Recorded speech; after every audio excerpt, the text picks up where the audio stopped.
நண்பர்களே, இன்னைக்கு நாள் 77. கூட்டமா உட்காந்து கும்மி அடி கதையை படின்னு நான் கதையை படிச்சாதான் நடிப்பேன்னு சொன்ன தம்பிக்கு இமேஜினேஷன்ல ஒரு குத்து. அப்பா சனனை பத்தி சில அரட்டைகளை பேசிட்டு இந்த பக்கம் திரும்பினா அப்பா சனை வந்துட்டாரு. பட வச்சான் ஆள விழ வச்சானே நீங்க என்னதான் பின்னாடி பேசினாலும் நான் முன்னாடி கலந்த ஜூஸை கொடுப்பேன்னு எங்களுக்காக வாங்கிட்டு வந்தாரு. தப்பு பண்ணிட்டோமேன்ற குற்ற உணர்ச்சியிலேயே அவர் கொடுத்த கலந்த ஜூஸ் பங்கு பிரிச்சு குருவிமணியனுக்கு கொடுத்து கேமரால காட்டி நல்லா முடுக்குன்னு குடிச்சிட்டு மிச்ச வச்ச கணக்க முடிக்கணும்னு நேத்து கணக்க இன்னைக்கு போட்டு நண்பா நண்பின்னு தளபதி ஸ்பீச்சை கேட்டு அன்னை சிரிப்பை காட்டி 1 வருட காலமா எடிட் பண்ண முடியாத சூழ்நிலையில இருந்த அப்பா சன்னனோட அன்னை கல்யாண வீடியோவை இன்னைக்கு எடிட் செய்ய தொடங்கி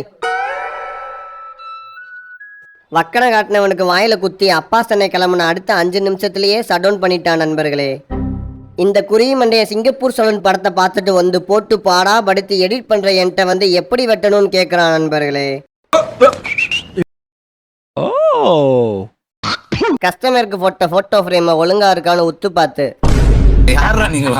நண்பர்களே, அப்பா சன்னே புதுசா ஒரு கடை இருக்கு பாக்குறீங்களான்னு கேட்டதும் ரைட்டு வண்டி எடுங்கன்னு கூப்பிட்டு போய் வெளியே நின்று கடையை பார்த்ததும் வியந்து போயிட்டோம். அதே நேரத்துல ரேட்டை கேட்டதும் ஆடி போயிட்டோம்.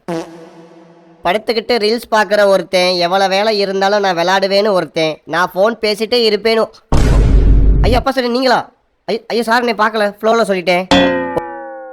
9:30 ஆச்சு, கிளம்பலாம் கேட்ட புட்டலான்னு பார்த்தா அது எப்படி புட்டலான்னு ஒரு கூட்டம் உள்ள வந்து ஃப்ளெக்ஸ் டிசைன் பண்ணணும்னு சொன்னாங்க. அட பாவிகளா, இவ்வளவு நேரம் அத்தனை பேரும் சும்மாதானடா இருந்தோம்.